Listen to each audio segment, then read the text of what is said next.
Nais mo bang malaman ano po bang detalye ng latest protocol for arriving travelers sa Pilipinas this February 1, 2022? Watch this video and find out.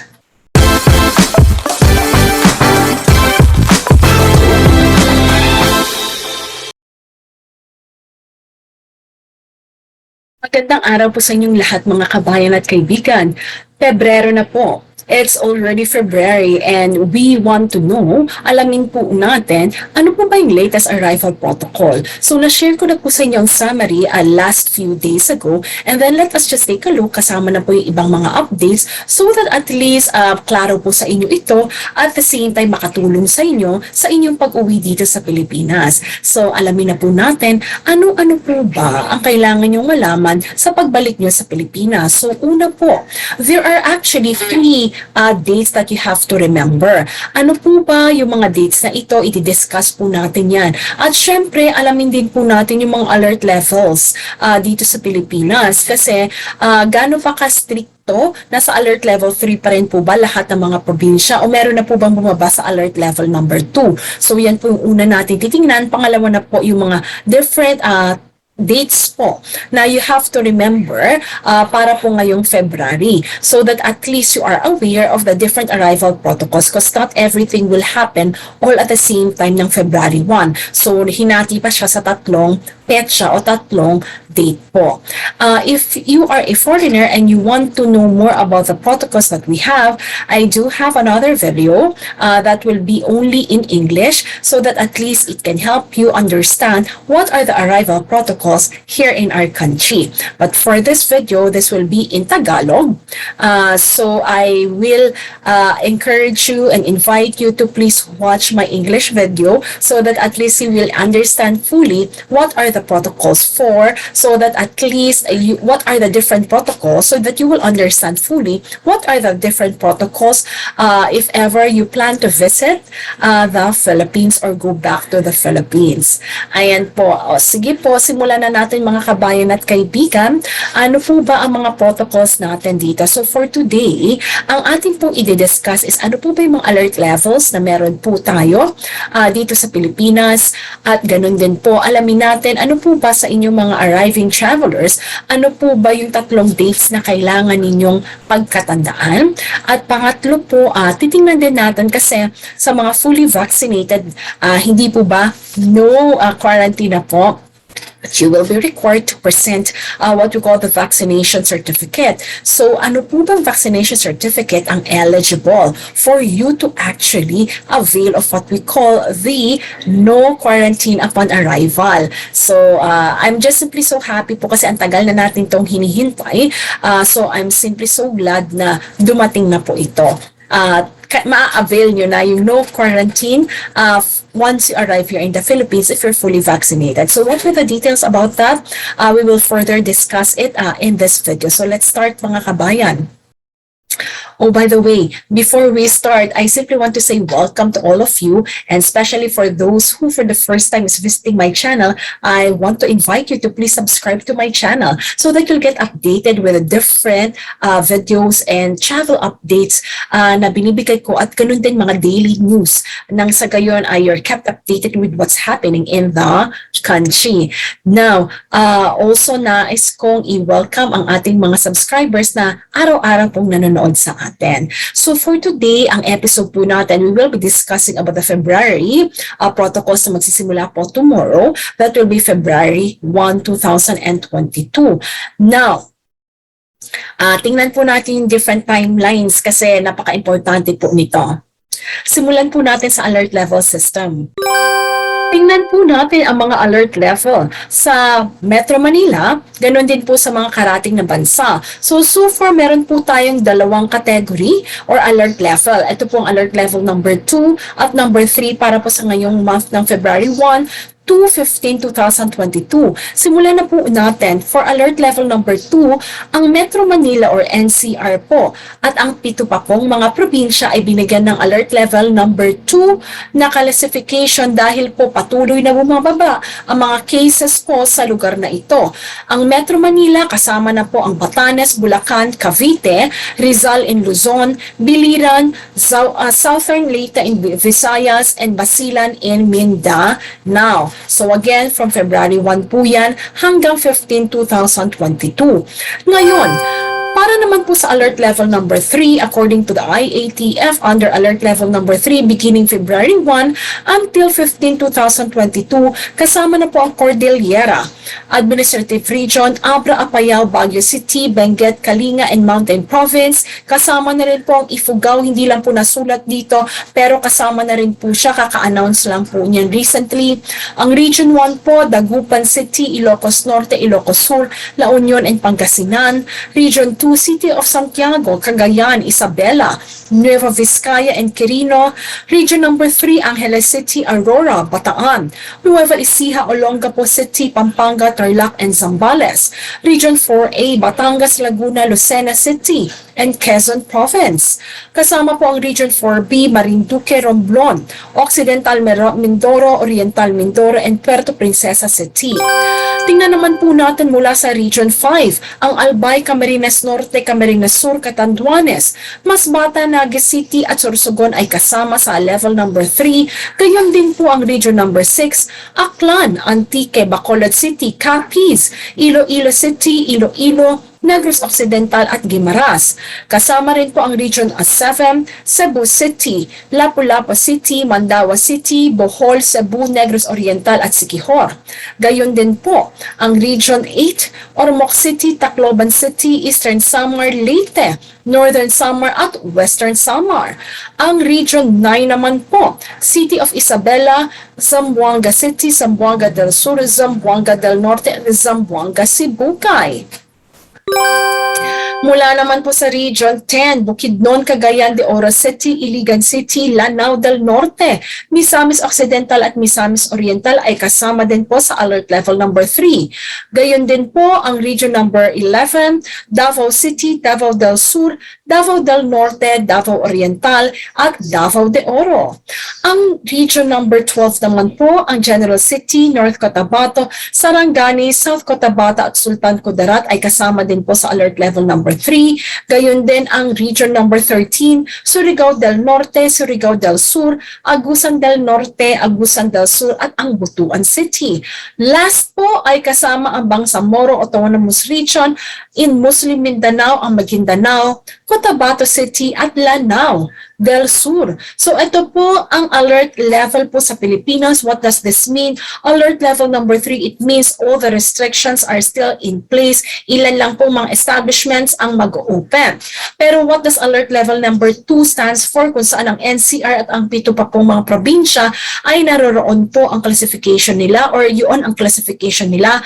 Less restrictions po at maaari na pong mag-access ng ilang mga establishments na allowed to operate during alert level number 3. At by the way po, yung no vaccination, no ride policy sa Metro Manila ay that was lifted because sila po ay nag-shift na po from alert level number 3 to alert level number 2. So yan ay magandang balita sa mga hindi pa po natin bakunado na mga kababayan at patuloy pa rin po kayong ini-encourage ng ating gobyerno na magpabakuna po at your own free will po kung kailan po kayo maaaring magpabakuna. So without mga kabayan at kaibigan, ito po ang ating alert level sa buong bansang Pilipinas from February 1 to 15, 2022. Now let us just take a look. How about the travelers? So what are the new classifications?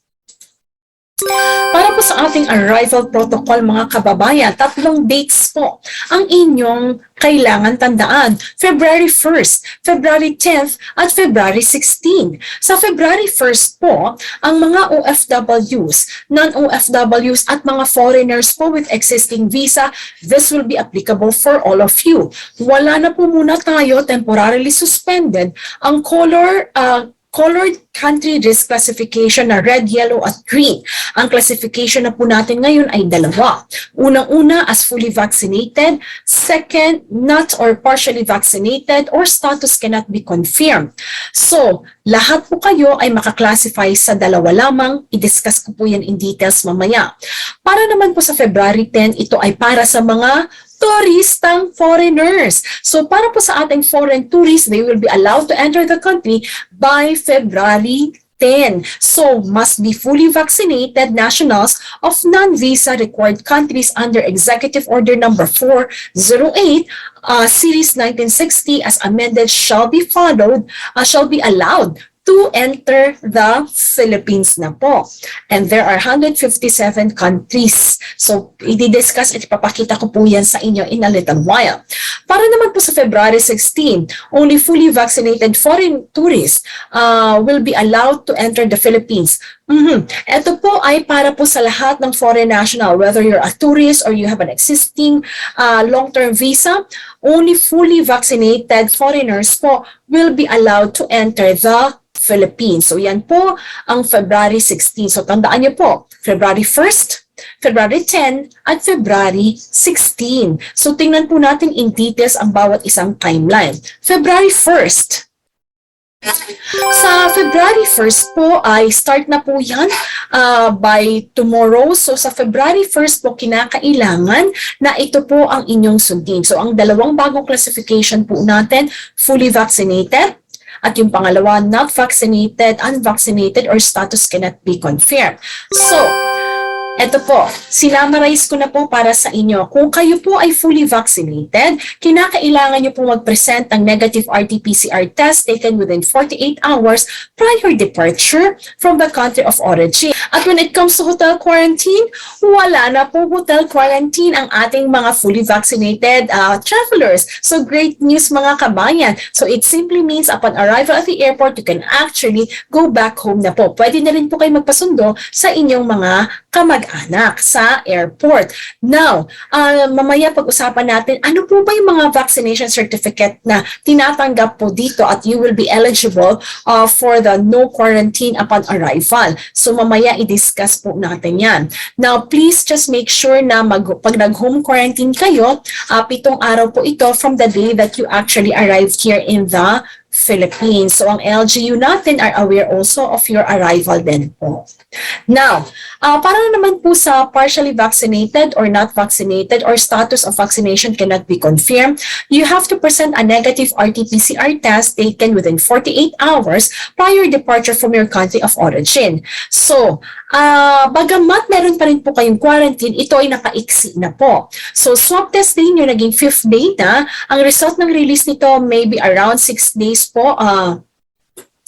Ang result release po nito ay around ika-6 na araw kasi 24 to 48 hours po ito. Since konti na lang po magka-quarantine, looking forward na mas mabilis na po ito. Ang pre-booking ng hotel po ninyo ay kinakailangan na at least 6 na araw or kaya po ay 5 nights po yan. So again, pre-booking ng hotel at least 6 days and 5 nights. Now, kinakailangan nyo po mag-self-monitor for any symptoms until 14 days po. Day 1 will be your day of arrival here in the Philippines. So, for not vaccinated, partially vaccinated, at sa mga fully vaccinated, just in case po, yung 7 days na binigay po para sa fully vaccinated at 14 days na home quarantine naman po sa partially at not vaccinated, make sure you monitor po if there are any manifestations of symptoms of COVID-19. If meron po, ipagbigay alam po immediately sa ating LGU. Ayan, so that they can help you po with the next action that you have to actually take. Iyan po ang summary ng ating arrival protocol, everyone. Tingnan po natin yung madalas niyo pong tinatanong sa akin. So within 48 hours prior your flight or departure from the port of origin. So let me explain this. Ang ibig sabihin po nito, bago po kayong lumipad patungo sa Pilipinas, kailangan meron po kayong negative result based po sa RT-PCR test na tinake po within 48 hours before your flight. Again, RT-PCR test po ang hinihingi, hindi po antigen test po. So, RT-PCR test. Now, anong ibig sabihin po ng within? So, ibig sabihin hindi kinakailangan na saktong 48 hours. Meaning, pwedeng 47 hours, 46 hours, or pababa. Just make sure kung mas mababa to sa 48 hours na sisiguraduhin nyo from the lab test provider na makukuha po ninyo yung inyong swab test result. Ito po, example. Kung halimbawa po ang flight ninyo ay February 10, okay, 2 p.m. from your airport of origin. So, again, ang basis po, hindi airport pagdating nyo sa Pilipinas. Hindi po. Ang basis po, ang airport kung saan kayo manggagaling at time ng departure nyo pauwi sa Pilipinas. So, ibig sabihin po nito, ang within 48 hours ay count po tayo ng 2 araw, so 48. So, February 10, so ibig sabihin by February 8, maari ka na magpa-RT-PCR test. Pero, since ang sabi po ng Pilipinas ay within 48 hours, it means it's time sensitive. So, ang bilang po natin hindi lamang yung date or petsa, but we also count it by hours. So, titingnan po natin yung hour ng flight natin. Kung 2 p.m. ang flight mo, pwede ka magpa-RT-PCR test ng February 8, 2 p.m. onwards. Anong ibig sabihin nun?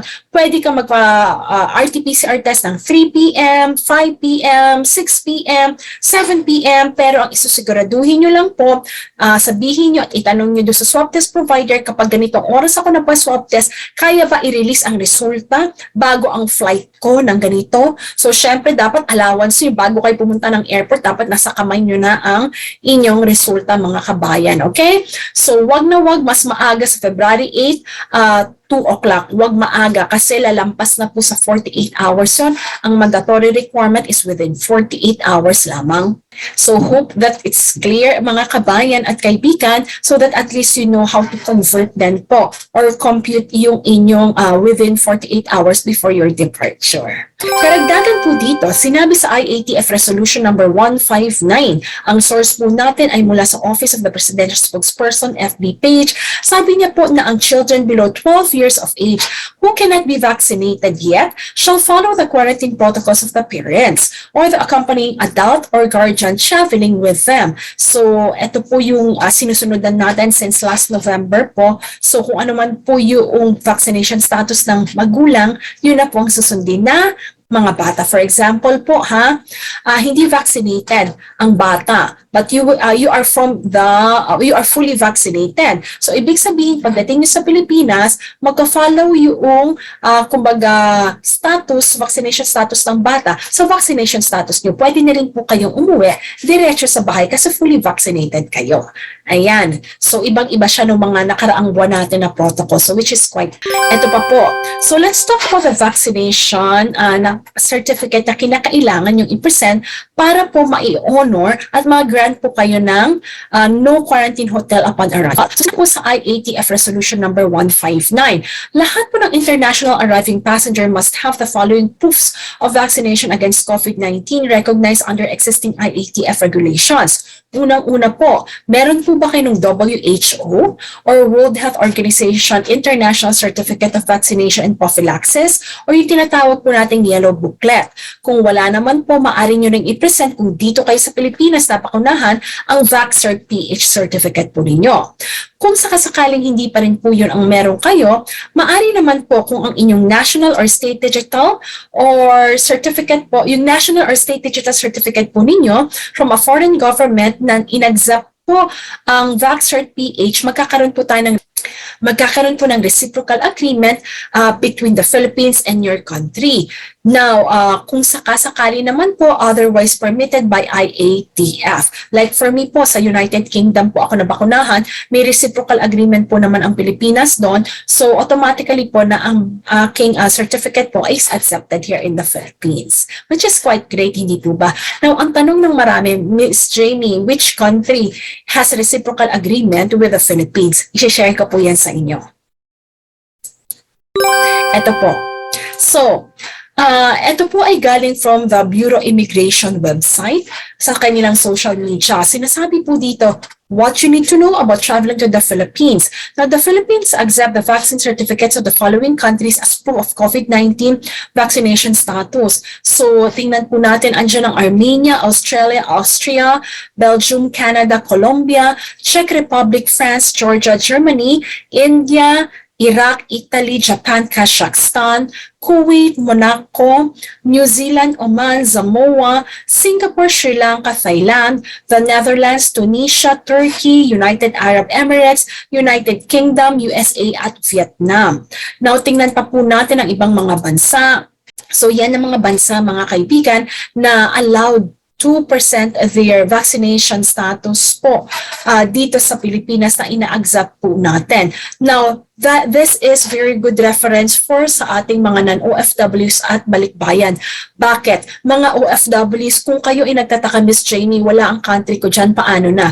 Kung OFWs, so automatic ina-accept po, may kumbaga isang rule din ang Pilipinas when it comes to travel noon na kapag ikaw ay OFW, basta kahit bakuna ka sa ibang bansa, automatically ikaw, spouse mo, mga anak mo, at magulang mo na who will be traveling with you at makaklassify na OFW, that will be accepted. Even if ang bansa po ninyo ay walang reciprocal agreement with the Philippines, basta OFW, tatanggapin po. Paalala, sinabi po nila ang vaccine certificate issued by the countries or territories on page 1 are recognized and accepted by the Philippines when you present this upon arrival to the country as well for other arrival quarantine protocols. For example po, yung interzonal, intrazonal movements as approved by the IATF. So please check out your relevant IATF resolutions for inbound travelers to the country through the QR codes below. So ayun po yung mga QR codes binigay po nila so that at least you can choose kung just in case you want to know po. Hindi naman siya requirement. Ibig sabihin kasi hindi sila lahat isang date tinanggap ang Vaccert PH reciprocally from our country. That's why some are recent, some are known. Ito pa po, ilang katanungan mula sa ating mga kabayan, Jamey, paano yan? Dumating ako ng last week ng January at aabutan ako ng February sa quarantine hotel. Do I need to stay or can I choose to, kumbaga, avail yung new protocol privileges na kapag fully vaccinated, ay pwede na akong lumabas at hindi mag-quarantine? Ang sagot dyan ay yes, mga kabayan at kaibigan. Sabi po sa RATF Resolution number 159, those who are currently undergoing quarantine as of February 1, 2002 may avail the aforementioned testing and quarantine protocols. So halimbawa, 5 araw pa yung kailangan mong, halimbawa, yellow country ka, fully vaccinated, usually, 5 araw yung swab testing mo, and at the same time, yung iyong pag-stay is at least hanggang 6 na araw. Kung dumating ka halimbawa ng January 30, halimbawa lang ha, or January 28 or 28. So 28, meron tayong subscriber, 28 siya dumating. So 28, 29, 30, 31, 1. So sa 1, pwede na actually siyang hindi na magpa-swab test. So na-refund niya po yung kanya ang binayad sa swab test at 5 araw, pwede na siyang umuwi. Kasi applicable na sa kanya yung February 1. Kung January 30 ka naman dumating, for example, January 30, 31, 1, kahit halimbawa from the yellow country ka, 5 araw dapat, hindi ba? Kung ikaw ay fully vaccinated, kahit hindi mo natapusin yung 2 araw, February 1, pwede ka nang lumabas at hindi mo na kailangan magpa-swab test result, pero magpapatuloy ka ng home quarantine pagdating mo sa bahay until 7th day. So are we clear with that? So I hope it's clear with all of you na kapag ikaw ay dumating last week ng January, pwede mo pa rin ma-avail yung privilege na kumbaga by February 1, pwede ka nang hindi magpa-swab test at maaari ka nang magpa-check out. Yan. So mga kabayan at kaibigan, I hope that's a great news for all of you, especially sabi nyo, sayang, lalo na yung iba dumating na January 29, January 31, di ba merong iba sa inyo, sabi nyo, Miss Jamey, dating ako January 31. So great news, isang araw ka lang sa hotel, tomorrow pwede ka nang umuwi. So, paano, Miss Jamey, ang haba ng reservation ko? Now, you can request for cancellation from the hotel kasi again, that's an IATF protocol, and the reason that you actually have booked for the hotel is kailangan mo siya as part of the quarantine facility required ng IATF. Now that they're not requiring by February, can you cancel? Or can you get a refund? Definitely, I believe that will be a yes. So, kausapin mo yung iyong reception sa hotel at looking forward ma-arrange nila yung iyong refund so that at least you can go home, nakatipid ka pa, di ba, ng iyong pera. At napaka-importante yan. I-spend na lang natin yan sa pamilya natin. Now, another one. So let's just take a look. Now, yan po yung para sa February 1 po natin mga kabayan at kaibigan. Let's take a look. The second date is February 10. Now, sa February 10, para sa foreign tourists, mga turista po, ayan. Alam ko marami po sa inyo talaga excited na makapiling ang inyong mga fiancé, ang inyong mga loved ones na mga foreign tourists. Ang tagal-tagal na nila talagang gustong umuwi ng Pilipinas. Ang dami po sa inyo nagbe-message sa akin na, Miss Jamey, gusto ko na makasama ang aking fiancé. Miss Jamey, ang tagal na, gusto talaga nila makapunta dito. So, this is the time, mga kabayan at kaibigan. So, starting February 10. So, you can tell them to make arrangements na hoping may mga flights tayo dyan. Meron pa din tayo kasing limit sa capacity sa airport. So, again, wala pa tayong balita kung binago na nila ito. So, let's see. Hoping that they will. From 3,000, sana in-increase na nila kasi hindi nila kinakount ang mga fully vaccinated dun sa capacity na tinitingnan po nila. That's what I read from the latest newspaper. But anyway, balitaan ko po kayo once I have an update regarding that one. Okay, for our foreign tourists, these are the things that you have to take into consideration according to IATF resolution number 159. Again, everyone, I will have a video in English for our foreign nationals, but for the meantime, again, let me explain this in Tagalog and English for you. So what are the different requirements for our foreign national? Number one, you must be a holder of passports valid of at least 6 months at the time of arrival and with return or outbound ticket to their country of origin or next country of destination. So, kailangan po, valid pa ang pasaporte po, ha? May mahigit 6 na buwan or more po siya at kailangan may return ticket. Pangalawa, kung meron mga bata po 18 years old below of age, they are exempted from the requirement of the full vaccination and providing full of vaccination, proof of vaccination status prior to boarding. Pangatlo, eto po. Yung pangatlo naman, kailangan din po mag-present ng vaccination certificate para mai-avail na maari nga siya pumunta dito sa Pilipinas. At mai-avail din niya yung, kumbaga dalawa po yan eh. So, unang-una, makakapasok ba siya ng Pilipinas? Pangalawa, ay syempre para ma-avail niya yung quarantine, no quarantine at all upon arrival in the Philippines. So, must have the following proofs of vaccination against COVID-19. So, pareho pa rin po nung kanina. So, may WHO yellow booklet po ba? Next is may VaxCert PH kung sakaling dito na bakunahan. And number 3, meron po ba tayong pwedeng national or yung tinatawag po nilang state digital certificate as long as may reciprocal agreement po yung bansa nila sa Pilipinas. Ayan po. This is for foreigners or foreign national visiting the Philippines for leisure purposes. Ayan. Para naman po sa ating pang-apat na requirement para sa ating mga foreign national. They shall observe the existing testing and quarantine protocols in place for fully vaccinated international arriving passengers as stated in Section B of the resolution in all ports of entry. So, ibig sabihin, kapag sila fully vaccinated po, no need to quarantine upon arrival. Pwede na po dumiretso either sa hotel or kung sakasakali sa inyong bahay or tahanan kung yan po ay iyong fiancé or kaya kaibigan. Ayan.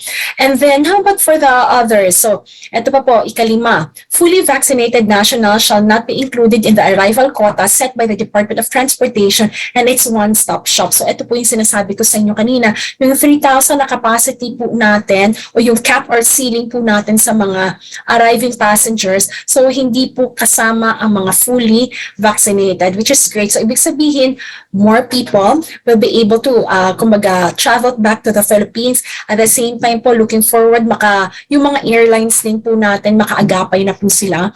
Meaning, I hope, kasi marami pong na-quarantine sa kanila, kaya yung mga flights nila naka-cancel, if you will notice the past few days. So looking forward po na hindi na po madalas yung kanilang pagka-cancel. At mas marami na pong flights ang pumunta sa Pilipinas para kayong mga travelers ay makapunta dito.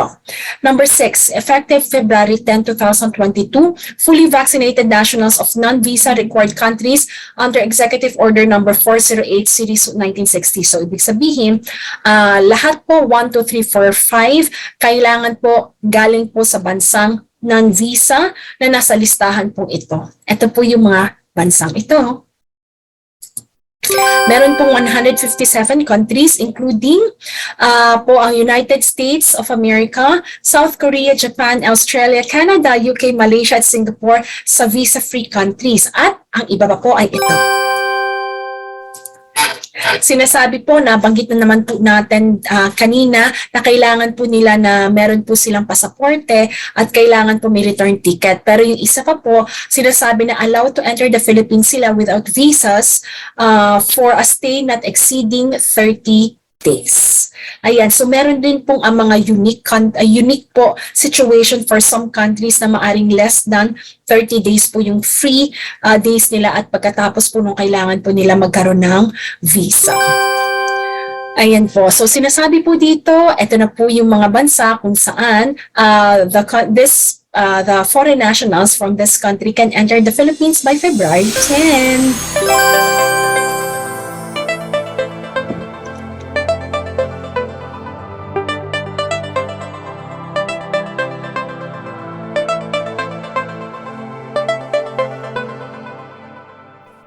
Yan po ang update natin for February 10 for the foreign tourists or foreign national who will be visiting the Philippines for leisure purposes.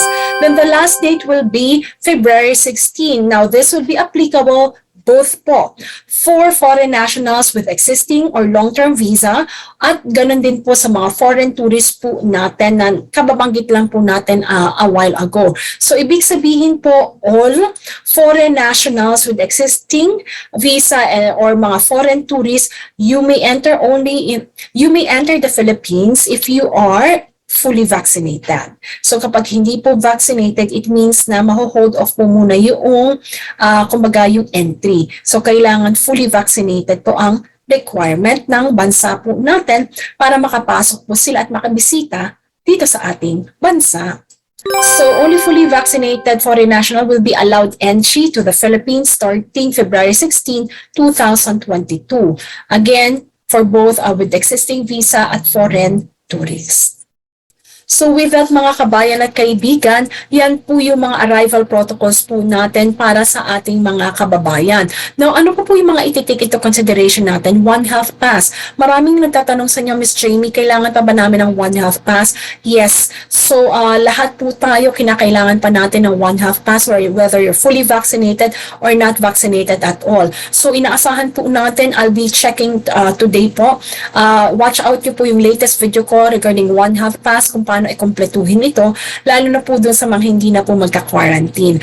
At syempre po, same requirements po kung ikaw ay not fully vaccinated, if you will be arriving, for example, in Clark or Subic Airport, so kinakailangan mo mag-complete ng Red Cross ECIF kung ikaw ay OFW. Pero kung hindi naman not vaccinated ka and you will be arriving in different airports in the Philippines, you don't need to complete the Red Cross ECIF kasi or dashlab.ai kasi para lang to sa Subic at Clark arriving OFWs. Para sa lahat po, One Health Pass lang ang kailangan yung kompletuhin.